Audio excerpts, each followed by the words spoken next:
खबर में खुश आमदीद।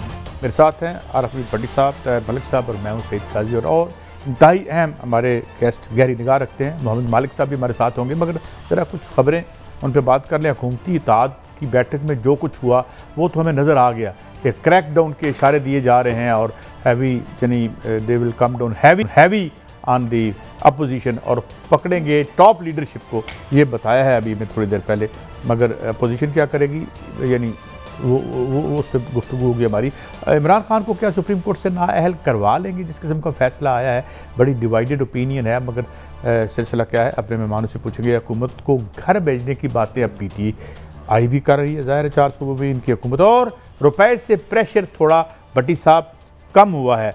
हमारे साथ हैं गालबन जनाब मोहम्मद मालिक साहब। भट्टी साहब, मैं अभी मालिक साहब अभी 2 मिनट बाद हमारे साथ हूँ। भट्टी साहब कुछ जवाबी स्ट्रेटजी भी सुना है बन रही है अपोजिशन की, 4 सूबों में इनकी गवर्नमेंट है। बिस्मिल्लाहिर्रहमानिर्रहीम। काजी साहब, हुकूमत घबराहट का शिकार और कंफ्यूज हो गई है। अभी मेरी काबीना के इजलास के एक बंदे से बात हो रही थी, वो तो कह रहे हैं कि नून लीग ये समझती है इमरान खान को मारे बगैर या गिरफ्तार किए बगैर उनका सियासी सर्वाइवल ही नहीं है, जिस पर PTI ने इन्होंने जैसे ही तशद्दुद किया मुल्क भर में कराची, लाहौर, पेशावर, इस्लामाबाद मुल्क गिर एहतजाज की कॉल के लिए इमरान खान साहब ने शाम को कोर कमेटी बुला ली है। वो पाकपतन आए हुए हैं, वहाँ से जाएंगे, क्योंकि उन्हें यह खबर मिली है कि एक मुखबर के ज़रिए कि हुकूमत बहुत ज़्यादा पैनिक है। इमरान खान को मरवाने से लेके नाअहली तक तमाम कोशिशें की जाएंगी, जिसका स्क्रिप्ट खबर ज़राए के मुताबिक बैरून मुल्क लिखा गया है। तो अब देखना यह है कि इमरान खान साहब कॉल कब देते हैं। अब कल उन्होंने गालबन दी थी इलेक्शन कमीशन के बारे में कॉल, एहतजाज की जुमेरात को, यानी कि कल। मैं चंद दिन पहले मोहतरमा मरियम नवाज साहबा का बयान देख रहा था कि अगर इलेक्शन कमीशन ने ऐलान ना किया मेरे हुक्म के मुताबिक तो मैं इलेक्शन कमीशन के बाहर धरना दूंगी। ये उनका बयान है, मेरा नहीं। तो आज नाना सनाउल्लाह कह रहे हैं अगर इमरान खान ने कहा तो हम गिरफ्तार कर लेंगे, हम नाअहल कर देंगे। जरा सुना देता हूँ ये इजलास और फिर हमारे साथ जो हमारे मेहमान हैं उनकी तरफ बढ़ेंगे। पहले सुना दें राना सनाउल्लाह साहब ने क्या कहा था। और इससे पहले गालबन अगर आपके पास PDM का हो, वो दोनों पहले राना सनाउल्लाह साहब सुनाए और उसके बाद जब वो एहतजाज की बात कर रहे थे, धरने की बात कर रहे थे, सुनाइए जी। रिपोर्ट्स ये हैं कि अगर इनको in front of election commission of Pakistan office जमा होने की इजाजत दी गई तो ये वहाँ पे वायलेंस कर सकते हैं और इलेक्शन कमीशन ऑफिस पे हमलावर हो सकते हैं। मैं इन्हें वार्न करता हूँ, रेड जोन में कत्तन दाखिले की इजाजत जो है वो नहीं दी जाएगी, और अगर किसी ने फोर्सिबली जो है वो दाखिल होने की कोशिश की तो उसे फिर रोका जाएगा और फिर कल को आपका गिला नहीं होना चाहिए। आप जरा ये भी बता दें कि कुछ दिन पहले ये खुद कह रहे थे कि ये इलेक्शन कमीशन के सामने क्या करने जा रहे हैं, वो भी सुना दें। ये कोई तरीका नहीं है, ये हमें मंजूर नहीं है कि ये बुली बन जाए और आकर गालियां निकाले और अपने हक में फैसले ले। ये नहीं होगा। ये 3 मेंबर बेंच तो कर सकता है, ये हम नहीं कर सकते। अगर फॉरेन फंडिंग केस का फैसला नहीं आता तो फिर तमाम जमातों की मशावरत के साथ हम ECB के सामने धरना देंगे। जी मोहम्मद मालिक साहब, वेलकम टू दी शो। आपने ये दोनों बातें सुन ली। मैं 2 सवाल, एक तो ये क्या कंट्रडिक्शन है जिस पर ज़रा हमें एनलाइटन कर दीजिएगा, और साथ ये कि अगर क्रैकडाउन वो वहाँ करेंगे तो यहाँ पर तो 4 सूबों में इनकी हुकूमत है। यहाँ पर ये अगर एहतजाज करते हैं या कुछ और सोचते हैं तो आप समझ ही रहे होंगे। तो ये क्यों इस खेल को खेला जा रहा है? आपका क्या टेक है इन दोनों पॉइंट्स पे, जनाब मालिक साहब? मुझे लगता है कि अभी कई चीजें हमारी शायद गलती है, हम हर चीज में मंतक ढूंढते हैं। मुझे तो इस वक्त मंतक नजर नहीं आती। मतलब अगर आएंगे जांच कर लेंगे, कौन सा आसमान गिर जाएगा, कौन सा कोई पहाड़ फट जाएगा, मुझे तो समझ नहीं आती। मेरा ख्याल है एक एक्चुअली रवैये सख्त हो गए हुए हैं। इन्होंने अब फैसला कर लिया कि हमने हर बात का, इमरान खान PTI की हर बात का हमने भरपूर ताकत से जवाब देना है, बिकॉज यहाँ पे इनको ये बिलीफ बन गया है कि वो सिर्फ एक ही जबान समझते हैं, और अगर किसी भी चीज में आप थोड़ी सी रवादारी दिखाएंगे तो वो उसको कमजोरी जानेंगे। तो मेरा ख्याल है अब ये एक्सट्रीम रिएक्शन हो रहे हैं, जिसका फायदा तो अपोजिशन को ही होगा, जो एटलीस्ट सेंटर में अपोजिशन है, वो वरना तो इक़्तिदार 4 सूबों में उनका है। So I think this is a stupid thing to do. Quite frankly मेरी तो समझ में कोई इसकी लॉजिक नहीं आती, मुझे इसका फायदा कोई नजर नहीं आता। और अगर आपने कोई मैसेज देना है तो आप मैसेज किसको दे रहे हैं? अगर ये मैसेज अपने लोगों को दे रहे हैं कि हम बड़े हौसले में हैं, तो उसके और तरीके भी हैं। आई थिंक ये एक गलत फैसला होगा, नीडलेस कॉन्फ्लिक्ट होगा, जिसको आप आराम से अवॉइड कर सकते हैं। अच्छा मालिक साहब, कहा जा रहा है ये स्क्रिप्ट सारा लंदन लिखा है और एक आदमी सऊदी अरब भी गया था, उधर इसराइल के और अमेरिका के लोग भी आए थे। अब अचानक इलेक्शन कमीशन के फैसले के बाद जो उन्होंने मरियम साहिबा के हुक्म की तामील की, इलेक्शन कमीशन अच्छी बात है, खवातीन का एहतराम करना चाहिए, उन्होंने कहा था अगर फैसला ना किया तो हम धरना देंगे। अचानक कहते हैं जो ममनू फंडिंग है उससे फॉरेन फंडिंग का नाम दे दिया गया है। इमरान खान को नहल भी करना चाहते हैं, ECL में नाम भी डालना चाहते हैं और तरीके इंसाफ पर पाबंदी भी लगाना चाह रहे हैं। ये सब इतना आसान है कि PTI से कोई रिएक्शन नहीं आएगा, आप क्या समझते हैं? मेरी परेशानी ये है भट्टी साहब के PMLN के साथ क्या होता है, PTI के साथ क्या होता है। मेरी परेशानी है मुल्क के साथ क्या होता है। जो फिजा बनती जा रही है वो एक्सट्रीम पोजीशंस की बन गई है। PTI इनसे बात करने तैयार नहीं है, अब ये उनसे बात करने पे तैयार नहीं है। In the mean time economy तबाह हो रही है, बुरा हाल है। साथ ही सिक्योरिटी आपने देखा है बहुत ज्यादा कंसर्न्स हो गए हैं। बलूचिस्तान में हालात बहुत खराब हैं। आपके इंडिया के बॉर्डर पे एक वॉर थ्रेट बड़ी सीरियस है, थोड़ी नहीं है, बड़े सीरियस सिक्योरिटी इश्यूज बन गए हैं। अब रही सी कसर को कोई थी तो वो ये फैसला जो 8 साल नहीं आया वो बिल्कुल आ गया। 90 दिन में आपके और बहुत बड़े फैसले हैं जो आपने करने, जिनका डायरेक्ट पॉलिटिक्स से ताल्लुक है। मुझे तो आप टू बी वेरी ऑनेस्ट एक खतरा लगना शुरू हो गया कि अगर कोई चीज थोड़ी सी संभाली ना गई और अगर पॉलिटिशियंस ने मेच्योरिटी से काम ना लिया तो हम किसी बैंकॉक मॉडल की तरफ तो नहीं जा रहे, जो थाईलैंड वाला सिस्टम है। इस्लामाबाद में अब हर ड्राइंग रूम में आप बैठे हैं तो ये गुफ्तगुओं में आना शुरू हो गया वर्ड, यार थाईलैंड मॉडल, फलाना मॉडल। क्योंकि देखिए हर चीज कॉन्ट्रोवर्शियल हो गई है।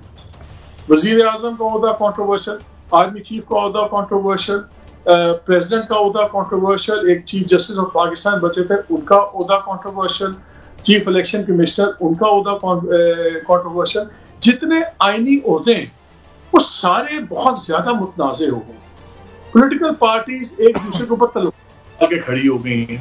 अब आप मुझे बताएं ये हालात किधर जाने का इंडिया आपको मिल रहा है। मेरी गुजारिश ये है, आपकी तरह हमारे एक दोस्त हैं, बड़े खुश लिबास, बड़ी पर्सनैलिटी है, आपकी तरह अगर आप आईना देखें तो उनका सोच है कि ये सारा स्क्रिप्ट के तहत इस नैश पे मुल्क को ले जाया जा रहा है कि जो बैरूनी एजेंडा है उसे पूरा किया जाए। अभी आपने फरमाया कि सिक्योरिटी इशू बेपनाह सख्त हैं। कल इतना हादसा हो गया, अमेरिका है, इकॉनमी समझ नहीं रही, सियासी अदम इस्तेकाम, माशी अदम इस्तेकाम, आईनी अदम इस्तेकाम। ऐसे में इंतकाम की ताकत का इस्तेमाल क्या मजीद बिगाड़ की शक्ल नहीं पैदा करेगा? वही तो मैं आपको कह रहा हूं कि मुझे इसमें कहीं कोई चीज संवरती आपको नजर आ रही है। कोई भी अपनी जगह से 1 इंच पीछे हटने पे तैयार नहीं है। अच्छा, ये जब सारा मामला गर्म हुआ तो हमने देखा कि नवाज शरीफ साहब ने वहां पे जब मीडिया से बात की तो उन्होंने कहा मैं पुरजोर अल्फाज में कह रहा हूं अपनी पार्टी को कि अब आप पूरा इन पे क्या कहते हैं राशन पानी लेके, मतलब ये था कि राशन पानी लेके चढ़ जाए। तो वहां से भी कंप्लीट वो आ रहा है कॉन्फ्लिक्ट। खान साहब है तो खान साहब कहते हैं कि हम बस अब आज फवाद चौधरी साहब ने प्रेस कॉन्फ्रेंस की, उन्होंने कहा बस अब हम सिर्फ ये डिसाइड करना है कि कब सदर साहब इनसे वोट ऑफ कॉन्फ्रेंस मांगेंगे। तो किसी ने कहा वो इत्तेहादी तो उनके साथ हैं, वो कहा नहीं इत्तेहादी हैं, कुछ हमारे से भी बातचीत चल रही है। हर कोई हर किसी को गिराने के अंदर है, कोई भी लोगों का तो नहीं सोच रहा। मुझे बताएं इन तमाम पोलिटिकल पार्टीज में वजीर आजम सिर्फ गए हैं बलूचिस्तान, किसी को बलूचिस्तान की परवाह है? लोग सैकड़ों लोग हजारों लोग तबाह हो गए, फसलें तबाह, घर तबाह, 150 के करीब लोग मर गए, किसी को परवाह नहीं है। हर कोई इस्लामाबाद की जंग जीत रहा है। मुझे तो मैं आप बार बार कह रहा हूँ, मुझे आपने बिल्कुल सही बात की, पाकिस्तान की तारीख में बहुत ज्यादा प्री स्क्रिप्टेड इवेंट्स होते हैं और जिस तरह हालात इस वक्त है कुछ बिल्कुल ये बात बईद नहीं है कि इसमें भी स्क्रिप्ट का एक हिस्सा चल रहा हो। 20 दिन चलते हैं। मुझे तो जो गुफ्तगू ऐसे ही नहीं शुरू होती है, वो हम कहते होते हैं, एक जुमला चलता है भट्टी साहब इस्लामाबाद में कि there is no such thing as a rumour in Islamabad, at best it's a premature fact. जो हम बातें सुनते हैं ना, पता लगता है 6 माह बाद वो बातें वैसी हो गई हैं, वो हकीकत बन जाती है। तो यहाँ पे एक बड़ी ही सीरियस एक अलार्म चल रहा है कि जी ये हालात एक खास डायरेक्शन में जा रहे हैं और जिस खास डायरेक्शन का अंजाम भी खास होता है। मैं आपसे भी सवाल पूछना चाहता हूँ ताकि आप डिस्कशन जी आप जारी बात मुकम्मल करें। जी तो अब तो हमारे पॉलिटिशियंस की मैच्योरिटी का इम्तिहान है। अभी कल परसों एक मीटिंग हुई इनकी पीटीआई वालों की, टॉप की आदत थी, उसमें इमरान खान साहब मौजूद नहीं थे। तो किसी बंदे ने बताया कि वहाँ सारे इस कंसेंसस में थे कि यार हमें जो हमारे राब्ते टूटे हैं एस्टैब्लिशमेंट के साथ भी, हमें उनके साथ बात भी करनी चाहिए कि वो भी रोल प्ले करें और हम चीज़ों को ज़रा करें। सिर्फ एक वॉइस ऐसी थी जिसने कहा वहाँ पे आवाज़ कि नहीं ये कमज़ोरी लगेगी। तो उसके जवाब में किसी ने कहा कि यार अगर हम 26 मई को बात कर रहे होते ना तो शायद कमज़ोरी लगती है, हमने इलेक्शन जीते हुए, अब हम पोजीशन ऑफ स्ट्रेंथ से बात करेंगे। तो एहसास वहां भी है, मैच्योरिटी है, वहां भी ये बात हो रही है कि हमें कुछ 2 कदम पीछे लेके बात करनी चाहिए एक दूसरे से। मलिक साहब मैं माफी चाहता हूँ, मालिक साहब सुना है उस मीटिंग में और एक और मीटिंग में इमरान खान के साथ बैठे साहब ने आपके करीबी शहर वालों को भी सब कुछ आगाह कर दिया था। ये कोई इस किस्म की बातें हैं आपके इल्म में? मैंने तो आवाज तक सुनी है किसी की। नहीं, मेरे इल्म में ये बात तो नहीं है, लेकिन 2-3 लोग इनके रवाबित में जरूर हैं, वो बातचीत चलती रहती है। लेकिन जाहिर है जब तक खान साहब उसको ऑन नहीं करेंगे एट दैट लेवल, उनके पास भी वो हौसला नहीं है, वो अथॉरिटी नहीं है कि वो जाके क्या बात खत्म कहाँ पे करें, कौन सी बात कहाँ पे चलाएं। मेरा ख्याल है अब दोनों साइड्स को, चाहे वो ये रूलिंग कोalition है या खान साहब है, इन दोनों को जरा सा ठंडा करना पड़ेगा माहौल को और बात करेंगे, वरना शायद बात इनके हाथ से निकल भी सकती है। अच्छा मलिक साहब, मैं आपको डिस्कशन में लाना चाहता हूँ, ये जो मालिक साहब ने अभी बात की इस पर कमेंट भी करें और फिर अपना सवाल भी करें। ये तो इशारा इस तरह मिल रहा है कि अगर इस तरह माजाराई होती है तो 4 सूबों में अगर आप ये एक जलसे जुलूस की कैफियत करते हैं और किसी समत वो चल भी पड़ते हैं जिसके इशारे मिलते रहे हैं, तो डोंट यू थिंक कि जो मालिक साहब बात कह रहे हैं कि ये तो बड़ा डेंजरस होगा? ये बात का थोड़ा जवाब दें और फिर सवाल भी पूछे मालिक साहब। आप समझते को बैठा इस मुल्क में को केयर कर रहा है कि डेंजरस होगा कि नहीं होगा? 75 साल से क्या नहीं हुआ, मुल्क टूट गया, हु केयर्स, 4 जंगें हुई, मुझे तो पता नहीं क्यों लड़े कि क्या कि कुछ हुआ। तो सीधी सीधी बात है, जो सवाल मैं मालिक से भी करना चाह रहा हूँ, मालिक this is for you as well, कि मैं देखता हूँ 4 महीने पहले पाकिस्तान की तारीख की सबसे कमज़ोर हुकूमत आई है कि जी हमने डॉलर महंगा करना है, हमने पेट्रोल महंगा करना है, हमारे पास पैसे नहीं। वो जी खबरें आ गई कि इस्तीफ़ा लिखा गया, वो रिज़ाइन देने लगा, शहबाज भागने का। ये कौन सी ताकत है, कौन सा ऐसी टेक्नोलॉजी है, वो कौन सा ऐसा वटापन है जो इस हुकूमत को परसों से लगा और तो ये अग्रेशन पे आ गया? वो जरा हमें जरा थोड़ी रहनुमाई करे। ये नाताकती ताकत में कैसे बदली, ताकत कैसे आ गई, ये जरा मुझे समझा दें मालिक साहब। बात ताकत की नहीं है, मेरा ख्याल है कि इस गवर्नमेंट के पास तो कोई ऑप्शन है ही नहीं रिजाइन करने का। जब आप इनके टॉप के लोगों से बात करते हैं ना मलिक साहब, तो वो एक ही चीज कहते हैं कि यार जहां पे हम गए हैं ना, इससे बदतर सूरत हाल नहीं होती, यहाँ से चीजें सिर्फ इम्प्रूव ही हो सकती हैं। मसलन आज देखें, आज डॉलर 10-11 रुपए नीचे आ गया, आज स्टॉक मार्केट में पॉजिटिव ट्रेंड आया। अब जैसे जैसे आप अगस्त के अंदर जाएंगे और IMF की सीन शुरू होगा, रिलीज हो जाएगा, चीजें कुछ और बेहतर हो जाएंगी, आपको सऊदी अरेबिया से भी फंड्स आ जाएंगे, आपकी UAE की डील चल रही है, आपकी कतर के साथ चीजें फंसी हुई, world bank, Asian development bank जिन्होंने हाथ रोका हुआ था, वो चीजें कुछ बेहतर होनी शुरू होंगी। इनके पास ऑप्शन है ही नहीं। लेकिन तरजीहात की आप बात कर रहे थे, देखें ये पूरा आसमान गिर रहा है, पहाड़ गिर रहा है। आज नेशनल असेंबली में क्या होता है, नैब में एक और तरमीमी बिल आ जाता है, वो हो जाता है, उनकी प्रायोरिटी नैब है। PTI की प्रायोरिटी पंजाब में कब्जा था। जो हर कोई टैक्टिकल अपनी फतूहात इकट्ठी कर रहा है, स्ट्रेटेजिक थिंकिंग जो चाहिए पाकिस्तान के लिए, वो मुझे बताएं कौन कर रहा है? मुझे तो किसी तरफ से नजर नहीं आती। हर कोई पावर गेम में है, चाहे वो PMLN लेड कोलिशन है, चाहे PTI है, सारे पावर गेम्स कर रहे हैं। पीपल गेम तो कुछ भी नहीं कर रहे। मुझे आप बता दीजिए, आपको उन चीजों की तरजीहात से पता लग जाता है ना। आप फ्लड्स विक्टिम्स का कितनी प्रेस कॉन्फ्रेंस में आपने जिक्र सुना है, कितनी जगह इनके लोग गए हैं, मुझे आप बता दें। लेकिन कल से जब से फैसला हुआ इलेक्शन कमीशन का, 2 दर्जन से ज्यादा प्रेस कॉन्फ्रेंसेस हो गई अब तक, 2 दर्जन से ज्यादा। एक उनकी आती है, समय देख रहा था 1-3 का रेशो चल रहा है अभी तक। एक पीटीआई की, 3 सरकार के मुख्तलिफ लोगों की। मालिक साहब, मेरी इतला है आप जैसे साहिब इल्म है, हुकूमत सख्त परेशान थी, नवाज शरीफ भी नाराज थे। आप जानते हैं जब ये हुकूमत ली गई, पिछले हफ्ते इन्हें कोई ऑक्सीजन का एक बड़ी जबरदस्त डोज लगी है, इंजेक्शन लगा, पैजो इमरान मैं आप पे संभाल लांगा, कोई इस किस्म की बात भी है। क्योंकि वरना कमजोर हुकूमतें तो कभी अग्रेसिव अटैक नहीं करती, वो अपने आप को डिफेंस करती है अपना। तो ये जो ऑक्सीजन लगा है, ये किसी कद्दावर जोरावर आदमी ने दिया है इन्हें ऑक्सीजन इतनी। या मैं अगर भट्टी साहब की बात को एक फिक्रे में कहूं कि जा बच्चा चढ़ जा सूली, कोई ऐसी बात तो नहीं है? बंदे दा दिल करदा सदके जावे भट्टी साहब की मासूमियत ते सादापन ते भट्टी साहब तुसी और शहर तो बहुत दूर बैठे हुए, मैं थोड़ा नेड़े बैठा हुआ, इसका अंदाजा खुद ही लगा लें। देखिए, हम तो आपको आइडियल करते हैं, आपने माशाल्लाह एक तवील अरसा इन्वेस्टिगेटिव जर्नलिज्म की और हम जैसे 10 बंदे तैयार किए। तो मैंने कहा, उन्होंने क्या भाई भी ऐसी दी तैसी है, 4 महीने 26 साल गए है दे। मैं वैसे एक बात मुहावरतन कर रहा हूं, बड़ी सीधी सी बात है। मुझे आप एक बात बताएं, इस वक्त जितने पॉलिटिकल एलिमेंट हैं, अगर आप उनको एक जावी से देखें तो आपको लगेगा कि हर कोई तो फर्का डाल रहा है। इस वक्त इस मुल्क में कौन सा एक एलिमेंट है जो कल को ये कह सकता है कि हम यूनिफाइंग फोर्स हैं, हम सबको इकट्ठा बिठा लेंगे, हम मुल्क की सिक्योरिटी दाखिली खारजी दोनों संभाल लेंगे, क्योंकि आप लोग सारे आपस में लड़ रहे हैं, तो किसी को तो गोंद का ग्लू का रोल अदा करना है ना मुल्क की सियासत में, मुल्क के पूरे में। तो आप मुझे बता दें ग्लू कहां से आएगी? अच्छा, मुझे बचपन का याद आ गया, एक मोहल्ले का चौकीदार था, जब उसकी वैल्यू इज्जत कम हो जाती थी ना, चौधरी था, वो चोर को बुलाता था, कहता फलां घर चोरी कर ला, तो 7 को जिसके घर चोरी होनी थी उन्होंने कहना सी तैयार है, तेरे घर चोर आन लगी, बीच में फिर आके बीच बहिएगा। कोई इस किस्म के हालात तो नहीं है इस्लामाबाद? नहीं, अभी मेरा नहीं ख्याल कि कुछ उस नहज पे हम पहुंचे हैं, लेकिन हालात जितना बहुत लोग समझ रहे हैं उससे ज्यादा स्पीड से खराब अच्छा, हो रहे हैं। किस नहज की आप बात कर रहे हैं? मैं समझ नहीं पाया, मैं माफी चाहता हूं, जरा मैं इतना साहिब इल्म नहीं हूं।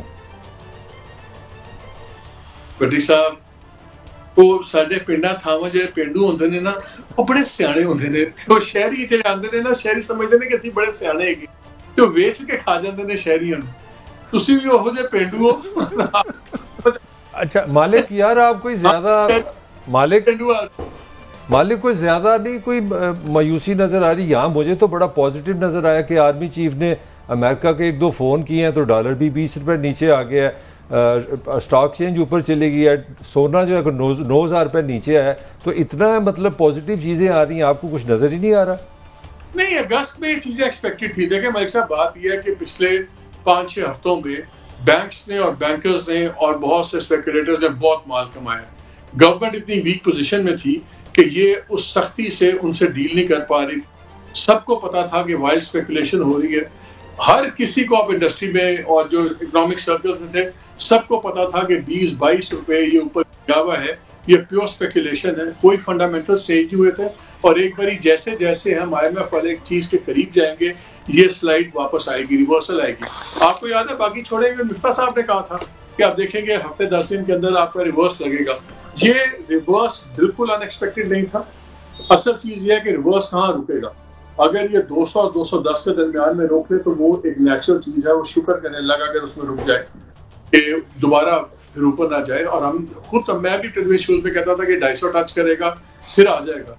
तो ये 2 और 210 के दरमियान वाली गेम है, उसके ऊपर अभी स्पेकुलेशन है, बिकॉज जो IMF की अपनी कैलकुलेशंस हैं उसके अंदर भी 2 और 2.10-15 तक इज अ फेयर वैल्यू। ये अंधी मची हुई थी, ये तो प्योर प्रॉफिट टेकिंग हो रही थी। जो एक्सपोर्टर्स थे वो अपने पैसे वापस नहीं ला रहे थे, वो रोज रेट बढ़ रहा था तो वो उसके अंदर पैसे कमा रहे थे।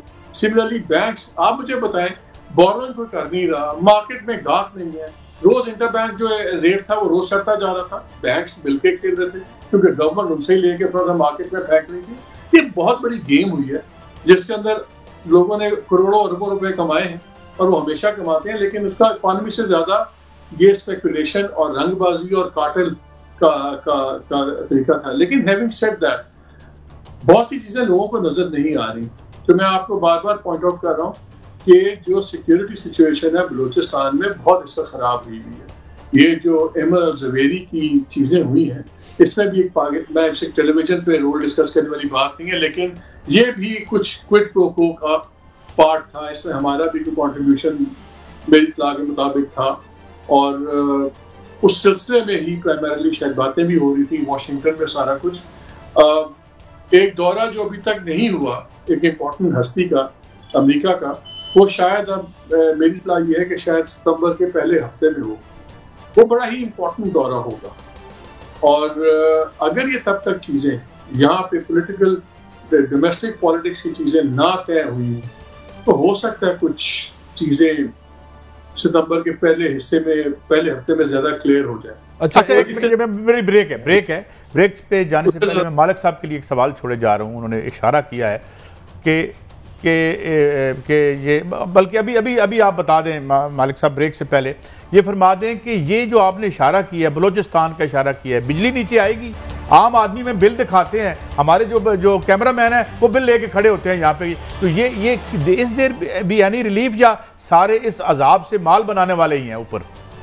नहीं, देखिए बिजली वगैरह भी आपका इश्यू नहीं है। मैंने जो आपको कहा ना कि अभी आप देखिए कि फर्स्ट वीक ऑफ सितंबर बड़ा क्रिटिकल होगा, और तब तक पॉलिटिशियंस किस तरह एक दूसरे के साथ चलते हैं, क्या होता है, एक बड़ा डिसाइसिव फैक्टर हो सकता। ये मीटिंग पिछले 3 साल में नहीं हुई, सो ये बड़ा ही इंपॉर्टेंट एक डेवलपमेंट होगी अगर होगी। अच्छा मालिक साहब, इसमें नहायत एहतराम से ये 3 साल शायद गालिबन इमरान खान की हुकूमत की वजह से वो मामला नहीं हल हो चुके जो सुपर पावरें चाहती थी।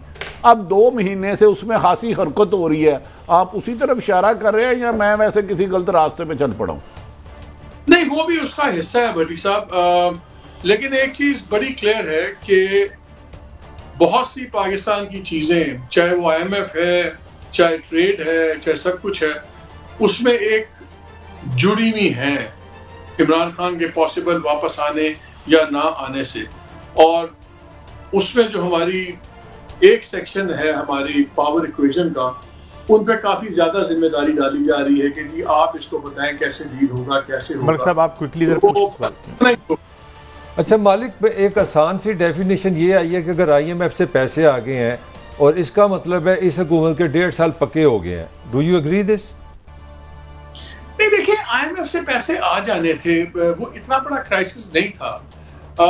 बात थी कि किन शराइत पे और क्या चीजें। IMF का पैकेज मालिक साहब पहले डील हुआ था, उसमें नोक पलक की थोड़ी सी दुरुस्त हुई, सारी चीजें तो मान गए हुए थे।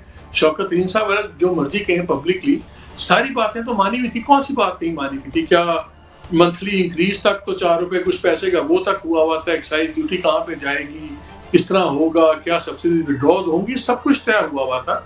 लेकिन बिकॉज उस वक्त इमरान खान साहब की गवर्नमेंट थी और उनके बहुत ज्यादा स्टांसेस में डिफरेंसेस थे, आप बड़ा मजबूर करते हैं। देखिए एक और भी इशू चल रहा था कि जिसकी बात हो रहा था कि OIC का जो कैपिटल है, क्या वो रियाद से बदल के मलेशिया ले जाया जाए कि नहीं, उसमें भी कुछ लोग नाराज हो गए थे पाकिस्तान से। उनका ख्याल था खान साहब सऊदी अरेबिया को शायद कुछ कह रहे हैं, दूसरा कुछ कह रहे हैं। ये काफी ज्यादा इश्यूज इकट्ठे हो गए हैं। अच्छा मालिक साहब, जी मालिक साहब, थैंक यू वेरी मच, आपने हमें टाइम दिया और इनलाइटन करते हैं नाज़रीन। बड़ी बात और सराहत से मुख्तसर वक्त में उन्होंने इसकी वजाहत कर दी। हम एक ब्रेक की तरफ जा रहे हैं, ब्रेक के बाद हमने इकॉनमी भी डिस्कस करनी है, और जो मालिक साहब कुछ बातें करके गए हैं मैं थोड़ा सा टेक अपने साथियों से भी लूँगा। हाजिर होते हैं ब्रेक के बाद।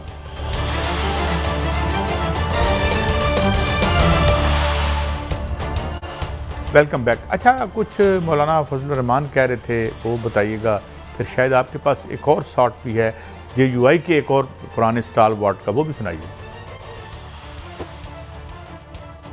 फॉरेन फंडिंग केस में साबित हो चुका है कि वो एक गैर मुल्की कठपुतली है। लाखों डॉलर, अरबों रुपए गैर मुल्की एजेंडे को पूरा करने के लिए वो सियासत में लाया। ये एक आलमी एजेंडे के तौर पर आलमी इमदाद हासिल करके इक़्तिदार तक पहुंचकर पाकिस्तान की रियासत को उखाड़ फेंकने और मुल्क के खात्मे के लिए इसने इक़्तिदार हासिल किया। जरूरी अमर यह है कि आज पाकिस्तानी कौम और हर वो इदारा जो दिफाए वतन को अपना फरीज़ा समझता है, लाजिम हो गया है कि इस वक्त वो रियासत के साथ खड़े हों और रियासत की बका और उसके दिफा का फर्ज अदा करें।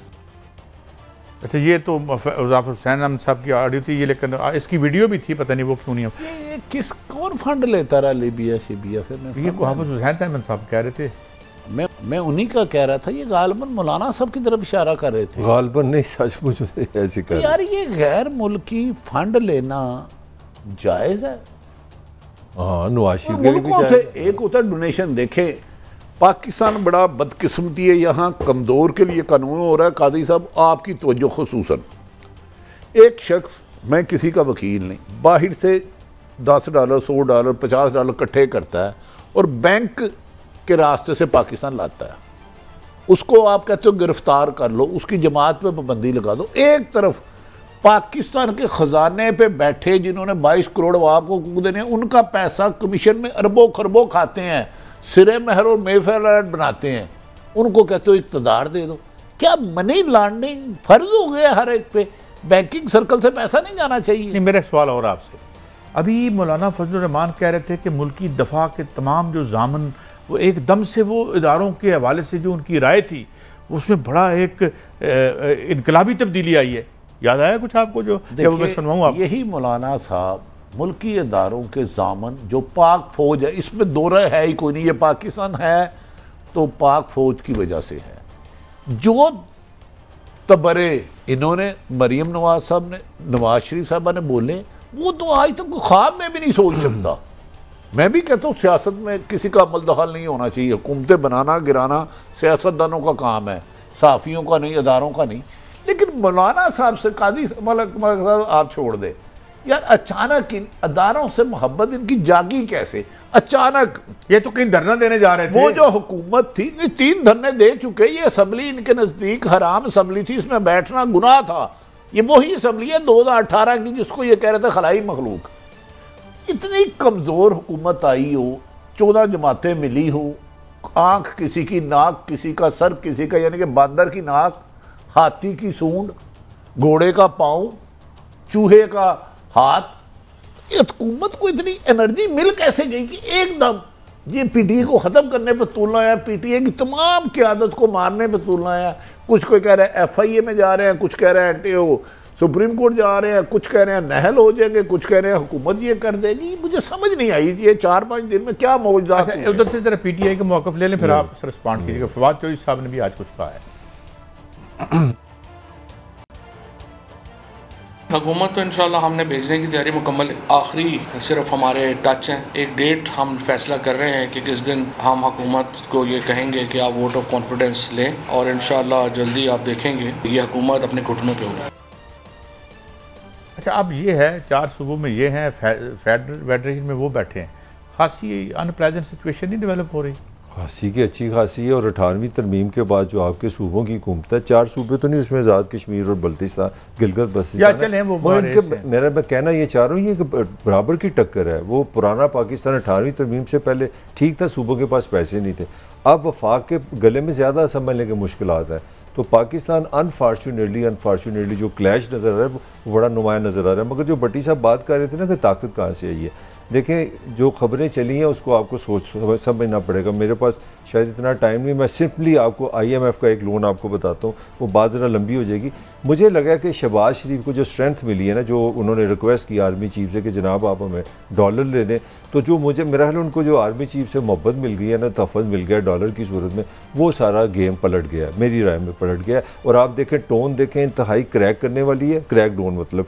और खाली ये नहीं कहा जा रहा कि अपना ये पार्टी गलत है, इमरान पे भी 62-63 लगेगा। जो अकाउंट्स हैं, जो बेनाम अकाउंट्स हैं, उन पर इन्वेस्टिगेशन होगी, जो इस्तेमाल करने वाले हैं उन पर इन्वेस्टिगेशन होगी। उसमें आपके साबिक स्पीकर आ रहे हैं, डिप्टी स्पीकर आ रहे हैं, पंजाब के वजीर जो रशीद साहब है वो आ रहे हैं, कम अपना गिलानी, इफ्तिखार गिलानी, 15-20। मुझे जो लगा जो आज इन्होंने प्रेस कॉन्फ्रेंस की है उसकी सिर्फ डेफिनेशन करें तो पूरी PTI अंडर इन्वेस्टिगेशन होगी, FI उन पर चढ़ी होगी। आप सुप्रीम कोर्ट में 15 दिन में जा रहे हैं, जब ये FIA उन पर चढ़ी होगी तो जो एंटी करप्शन पंजाब है वो सो रही होगी, पंजाब की पुलिस सो रही होगी। मेरी नज़र में इमरान खां के इर्द गिर्द 1-2 बंदे इतना कि इमरान खां का नुकसान कर रहे हैं, मैं उस बहस में नहीं जाऊंगा, इसका फैसला इमरान खां खुद करेंगे। चलें बड़ी साहब, फॉरेन फंडिंग पे मालिक साहब मेरी एक रहनुमाई फरमाएं, हमारे साथ हैं ये फॉरेन फंडिंग पे। प्लीज, हम बचपन में पहाड़ियाँ बनाते थे, बाजार से जाते थे ईद मिलाद नबी के लिए। ऐसी था। हमने जो 2-5 रुपए देता था, हम तो नहीं से पूछते कि तू भाई कहाँ से लाया है। इसका मतलब है ये जो फंड रेजिंग है, $2-4-5 कहीं से भी लेते हैं, तो ये भी मुझे भी कोई पकड़ सकता है कल को। आज से 15 साल पहले तुमने इस्लाम आया था। मैं इस पर कमेंट कर दूं, तरीक इंसाफ का एक बड़ा लॉजिकल आर्गूमेंट, अगर किसी को पार्टी को पैसे देते, पार्टी के पास न FIA है, न इदारे हैं, न अब मैंने वो इन्वेस्टिगेट नहीं कर सकते। आगे बढ़ना है, ठीक है। 2 शॉर्ट सुनवाने हैं। मुस्लिम लीग नून के 2 बड़े माशाल्लाह स्टॉलवर्ड्स हैं, और फिर डॉक्टर इशफाक असद खान साहब मारूफ मैशदान है हमारे साथ, एक बहुत बड़ा इदारा जो है उसको हेड भी करते हैं नस्ट को। और पहले हमें सुना दें 2 बातें, और फिर डॉक्टर साहब से पूछेंगे कि ये बातें क्या करीने हकीकत हैं या मैं सियासी बयान। सुनाएं जी क्या कहा था तारड़ साहब ने और दूसरे साहब ने। आज आप देखें कि जैसे ही फैसला आया है उसका आपकी मईशत पर कितना मुस्बत असर पड़ा है कि डॉलर 7 या 8 रुपए सस्ता हो गया। जब भी उनके खिलाफ कोई फैसला आता है तो स्टॉक एक्सचेंज यूं उठ जाती है, डॉलर यूं नीचे चला जाता है, क्योंकि इस शख्स की जात का, इसकी पार्टी का पाकिस्तान की मईशत पे, पाकिस्तान की सालमियत पे एक मनफी असर है। जी दूसरा भी सुना दे जल्दी से। जब इमरान खान को पंजाब असेंबली के अंदर चंद नशिस्तें मिली, अगले दिन रुपया लुढ़क गया, अगले दिन स्टॉक मार्केट क्रैश कर गई, चूंकि मार्केट ने नेगेटिव सिग्नल दिया कि इंतशार पसंद कुव्वतें शायद फिर वापस आ रही हैं। इलेक्शन कमीशन से इमरान खान की चोरी पकड़ी गई और आपने देखा मार्केट ने कितना पॉजिटिवली रिस्पॉन्ड किया। 900 पॉइंट स्टॉक मार्केट चढ़ गई और रुपया भी तकरीबन 10 रुपए मुस्तहकम हो गया। ये तो डॉक्टर साहब एक पॉलिटिकल बयान था। ये तो ये कह रहे हैं, चलिए इस पे तो मैं आपका कमेंट नहीं लूंगा, कि जो पाकिस्तान के अवाम है उनका फैसला गलत होता है, सारे वोट हम इनसे डलवा लें। बहरहाल ये जो नीचे आया है थोड़ा बहुत, डॉक्टर साहब आपने देखा है कुछ ईजी रुपए पे प्रेशर कम हुआ है, स्टॉक की भी बात हो रही है, ये कितना मानी खेज है और इसकी क्या वजूहत हैं और ये कितना सस्टेन करेगा? डॉक्टर इशफाक असद खान साहब।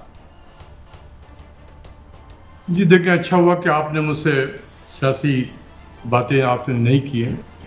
देखिए, जो सियासतदान होते हैं उनका एक स्टाइल होता है, एक लैंग्वेज होता है, और वो उस पर अपना बोलते रहते हैं। तो मेरा ये काम नहीं है कि उनको काउंटर किया जाए।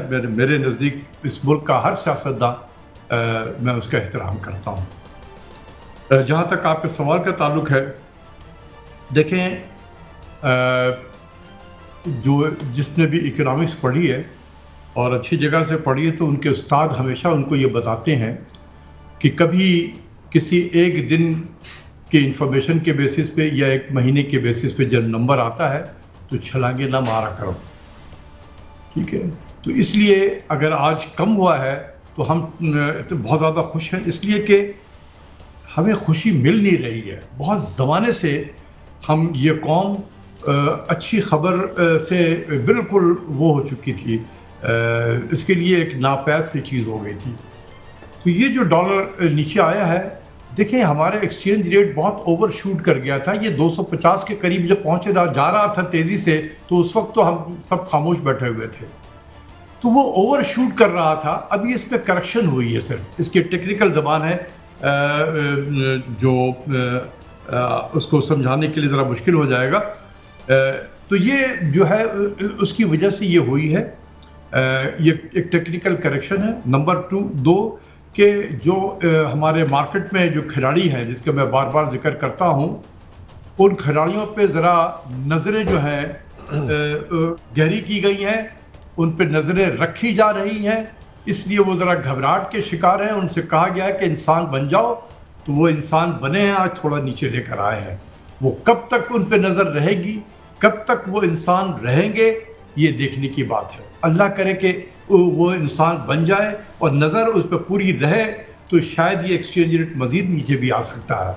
इसमें पॉलिसीज़ का कोई कमाल नहीं है, किसी चीज़ का कमाल नहीं है, सिर्फ उन खिलाड़ियों पे नज़र रखने का और उनको ज़रा काबू में रखने से ये काम हुआ है। यानी सट्टे को रोका गया, आप ये कहना चाहते हैं? बस आप उसको सट्टा कह लीजिए, जो भी कह लें। मैं सिर्फ आपको एक एग्जांपल दे देता हूं कि जब मैं वज़ारत ख़ज़ाना में था, गालिबन ये 2003 था या 2004 था, हाँ 2004 के बाद की बात कर रहा हूँ। उस वक्त हमारा एक्सचेंज रेट 60 रुपये $1 के बराबर था, और मार्केट में उतार चढ़ाव चंद पैसे का हुआ करता था, चंद पैसा, 10 पैसा, 3 पैसा, 5 पैसा। तो एकदम अचानक जो है वो 60 से 61 हो गया और फिर दूसरे दिन जो है वो 61 से 62 हो गया। तो जरा मेरा रडार जो है वो हुआ कि भाई हो क्या रहा है, ये 1-1 रुपया नीचे जा रहा है। फिर तीसरे दिन वो 62 से 63 हो गया।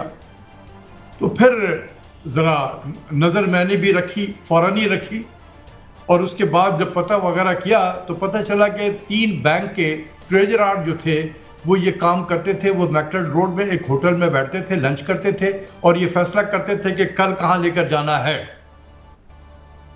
जब ये पता चल गया, हमें कंफर्म हो गया कि ये यही काम कर रहे हैं और ये करते रहेंगे और ये इसी तरीके से मार्केट नीचे ऊपर होती रहेगी।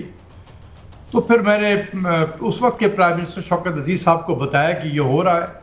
तो उन्हें भी बड़ा गुस्सा आया। उन्होंने कहा कि तीनों बैंक के सदर से बात करो कि अगर वो उन्होंने कोई एक्शन नहीं लिया तो कल हम एक्शन लेंगे। तो यही बात मैंने फिर तीनों बैंक के सदर को कॉल किया और उनसे कहा कि ये आपके स्टाफ ये काम कर रहे हैं, अगर आपने आज इनके खिलाफ कोई एक्शन नहीं लिया तो कल हम इसके खिलाफ एक्शन लेंगे और जो हम लेंगे फिर आपने कंप्लेन नहीं करना कि आपने ये क्या किया है। तो लिहाजा आप एक्शन लें और ये एक्सचेंज रेट वापस वहां पर आना चाहिए। बिल्कुल जनाब, आ गया। उन्होंने एक्शन लिया। उसमें से एक मुल्क बदल कर दिया गया था और 2 जो थे उनको उस पोजीशन से हटा दिया गया था। वो एक्सचेंज रेट वापस 60 पे आ गया था। अच्छा डॉक्टर साहब, ये आपने हमारी बड़ी रहनुमाई की है आसान लफ्जों में। आपने 3-4 की बताई कि चंद पैसों की बजाय 3 दिन 1-1 रुपया गया, लेकिन आपने रडार फिक्स किया और जो जिसके जिम्मेदार थे उनको किया। तो 3 महीने से रडार फिक्स वाला कोई नहीं है, मिफ्ता इस्माइल साहब उन्हीं के साथ सेट है। अगर इसका मतलब है ये भत्ताखोरों को, ये नजायज ज़हीरा नोजों को बकायदा मौका दिया गया है, आप अरबों खरबों रुपए बना लो फिर जागेंगे, फिर तो ये बड़ा तकलीफ दे बात है। नहीं, तकलीफ दे क्या, ये होता है, इसी तरीके से होता है। और मैं ये तो नहीं कहूँगा कि उन्होंने उनके साथ कोई सेटिंग की हुई थी। हो सकता है कि उनकी कोई मजबूरी और हो सकती है, इसके अलावा भी कोई मजबूरियाँ हो सकती है। तो जैसे मैं बार बार आपके प्रोग्राम में भी कहा कि चीज़ों को ख़राब किया गया है, खराब हुई नहीं है। डॉक्टर साहब अदब एहतराम से देखें, चीजें खराब हो जाना ये ठीक हो सकती हैं, खराब करने वाले को जब तक आप नहीं पकड़ेंगे वो खराबी हर दूसरे दिन करता रहेगा। आपने बहुत ज्यादा निशानदेही कर दी है मेरे जैसे तालिब इल्म के लिए कि असल जिम्मेदार कोई और है, जिन्हें हम समझ रहे हैं वो जिम्मेदार नहीं है, पीछे कोई कुटपुतली और चला रहा है, रिमोट किसी और के पास है। बादी नजर में ऐसे लग रहा है। ये तो मेरा काम तो नहीं है ना, मैंने तो सिर्फ बता दिया। जिनका काम है वो करें, वो तलाश करें कि ये कहां से चीजें खराब की गई हैं, क्यों की गई हैं। अगर ये खराब ना की जाती तो आज आर्मी चीफ को अमेरिका के अंडर सेक्रेटरी से बात करने की जरूरत नहीं पड़ती। खराब की गई है ना, जब तो जब कहीं से कुछ नहीं हो रहा था तो आखिर किसी को तो उतरना पड़ा, किसी ने तो कॉल किया। मलिक साहब सवाल आपने करना है, लेकिन 1 मिनट मैं एक कमेंट कर दूं। डॉक्टर साहब जो आपने कहा उसका मतलब ये निकलता है कि वो 1.5-2 दर्जन लोग हैं जो स्टॉक को उठा भी सकते हैं, गिरा भी सकते हैं, डॉलर को ऊपर ले जाते हैं और बाद में आके हमें कहते हैं देखा हमारे खिलाफ आपने वोट दिया तो डॉलर गिर गया। ये मुझे समझ आई है, ये गलत है तो आप कह दीजिएगा, लेकिन आप सवाल करें मलिक साहब। जी डॉक्टर साहब, मैंने बताना था वो बता दिया आपको। चले ठीक। अच्छा डॉक्टर साहब, यहाँ पे 3-4 महीने से एक बड़ी बहस हो रही है कि पाकिस्तान खुदा न खास्ता डिफॉल्ट हो जाएगा। अब ये क्या जो डॉलर कम हुआ है, इस दिस मीन कि हम डिफॉल्ट से 100% सेफ हो गए हैं या इसका कोई ताल्लुक उससे बनता है कोई? देखिए, पाकिस्तान ने कभी भी डिफॉल्ट नहीं किया और उस वक्त मैं कहता था कि पाकिस्तान डिफॉल्ट तो नहीं करेगा। हाँ, ये जरूर मैं कहता था कि अगर इसी तरीके से हम चलाते रहे और अगर किसी की मंशा है कि इसको श्रीलंका के हालात की तरफ पहुंचा दिया जाए तो पहुंच जाएंगे हम। उस वक्त भी कहा था, आपके रिकॉर्ड में आपको तो होता है कि अगर किसी की मंशा है कि पाकिस्तान को वहां तक ले जाओ, श्रीलंका तक, तो वो लेकर जा रहे थे। तो बात यह है कि कहीं ना कहीं पर किसी ने तो इंटरवेंशन तो की है। उन्होंने कोशिश की आर्मी चीफ ने अपने तौर पे। हालांकि आप ये देखें कि आर्मी चीफ ने बहुत पहले गुफ्तगू की थी उनसे, लेकिन किसी ने प्रेस में लीक किया, हमारे प्रेस में तो नहीं आया था, हमारे ISPR ने तो कोई प्रेस रिलीज तो जारी नहीं किया था। ये एक जापानीज जो है निकी उनका जो एजेंसी है वहां पर किसी ने तो लीक किया था, जस्ट टू एम्बैरस पाकिस्तान, हमारी एम्बैरसमेंट के लिए किया था ना लीक, कि ये उनका मुल्क का आर्मी चीफ जो है उसने फोन किया कि ये IMF से कहें कि वो बोर्ड की मीटिंग जल्दी कर ले। तो क्या IMF का बोर्ड जो है वो मीटिंग को जल्दी कर रहा है? अभी तक तो मैंने नहीं देखा। वो 25 अगस्त को बोर्ड के लिस्ट में लगा हुआ है। अगर आर्मी चीफ के कहने से अगर 25 अगस्त के बजाय ये 10 अगस्त में हो जाता तो मैं कहता कि चलो उनके कहने से एडवांस कर लिया उन्होंने। तो डॉक्टर साहब फिर ये तो वही बात हुई ना कि फिर वो इन तरीकों से इन लोगों के जरिए अपनी मर्जी का एक जमहूरी निज़ाम ले आते हैं और फिर वो जमहूरी निज़ाम जो है तमाम वसाइल को रुख बाहर कर देता है और भूख का रुख अवाम की तरफ। आपने सारी चीजें कह दी हैं। जी मलिक साहब। डॉक्टर साहब आज की खबर ये है कि मुझे कोई बता रहा था कि मार्केट में डॉलर आप लेने जाए तो कहते हैं डॉलर आपसे ले ही नहीं रहे, यानी कि इन लोगों को किस तरह ये मैसेज हो गया कि डॉलर वाकई सचमुच नीचे आ रहा है? ये कौन किस तरह ये मैकेनिकली किस तरह समझ आते हैं डीलर? क्योंकि मुझे एक फर्स्ट हैंड इंफॉर्मेशन मिली है कि वो डॉलर नहीं ले रहे, उनको डर है कि ये मजीद नीचे आएगा। आप एक्सपेक्ट करते हैं मजीद नीचे आएगा? ये मैं इस बिजनेस पे कभी भी नहीं रहा हूं, डॉलर नीचे आएगा या डॉलर ऊपर जाएगा। अगर मैं इतना इसका माहिर होता तो आज मैं भी बिलियनर बन के बैठा हुआ रहता कि कब नीचे जाएगा खरीद लो। अच्छा डॉक्टर साहब एक और सवाल मैं जो बिल्कुल आपकी यानी एक्सपर्टीज से यानी हम फायदा उठा सकते हैं। एक्सपोर्ट्स का जो मैं फिगर देख रहा था वो तो गिर रही हैं कि जो इंडिकेटर्स मैशियत के ऊपर जाने के होते हैं, ये जो जाली सट्टा और कैसीनो इकोनॉमी है, जैसे ये जो आपका स्टॉक एक्सचेंज का कैसीनो है या ये जो आपका डॉलर का कैसीनो है, it's not a real economy. तो रियल इकोनॉमी किधर जा रही है डॉक्टर साहब?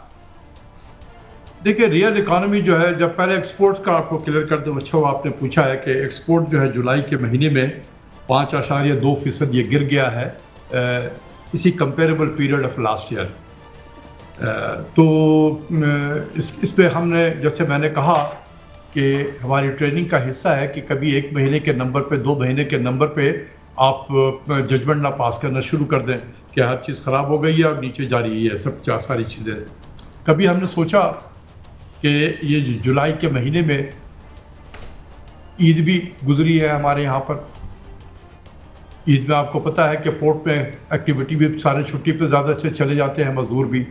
और उसके बाद कराची में बारिश हुई, कराची डूब गया। इंपोर्ट जो है वो तो बाहर जहाज से आ गया कराची के बंदरगाह पे, वहां अनलोड भी हो गया। तो जब वो अनलोड होता है तो उसका जो क्लियरेंस होता है तो वो रिकॉर्ड में आ जाता है कि कितनी मालियत के इंपोर्ट हुई है। लेकिन एक्सपोर्ट्स जब तक पोर्ट में पहुंचेगा नहीं और जहाज में नहीं चढ़ेगा उसके रिकॉर्ड ही नहीं होता है वो। तो ये भी देखें कि अगस्त के जुलाई के महीने में जिसमें इंपोर्ट में बहुत थोड़ी सी कमी हुई है, 2.34 बिलियन था, तकरीबन $200 मिलियन की कमी हुई है, सिर्फ $200 मिलियन। तो ये भी तो देखें कि ईद की लंबी छुट्टी भी हो गई और फिर कराची डूबा हुआ था। तो अगर सामान भी आपके फैक्ट्री से जाना है एक्सपोर्ट के लिए वो पहुंच नहीं पा रहा था क्योंकि पानी डूबा हुआ था कराची, तो पहुंचेगा कैसे सामान? तो इसलिए हमें 1 महीने के नंबर पे 2 महीने के नंबर पे जजमेंट नहीं पास करना चाहिए कि एक्सपोर्ट भी गिर गया और फला भी गिर गया है। ये भी नोट करें कि इंपोर्ट जो है 7.5 बिलियन $7.7 बिलियन था जून में, और ये जुलाई में ये गिर के आ गया तकरीबन 4.5 बिलियन के करीब आ गया। तो डॉक्टर साहब आप it is always a pleasure talking to you and bring out all these, जिसको हम सादा जबान में डॉक्टर साहब हमें बता दें। डॉक्टर की वेरी मच, हमें टाइम देते रहा करें। बड़ी साहब 1-8 मिनट है, मैं आपसे सवाल करता हूँ।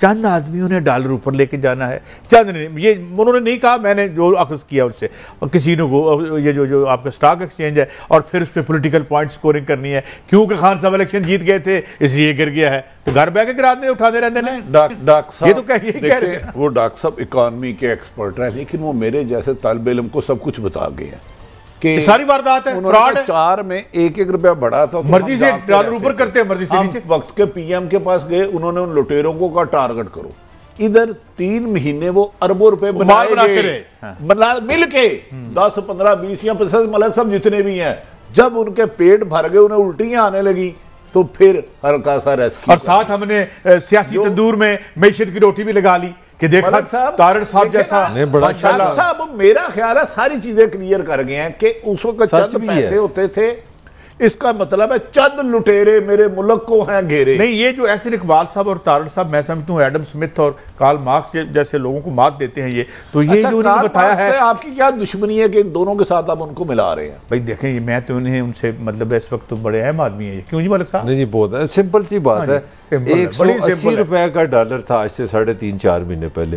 आपके पास करोड़ों अरबों रुपए, आपने जनाब 180 से बना लिए 250।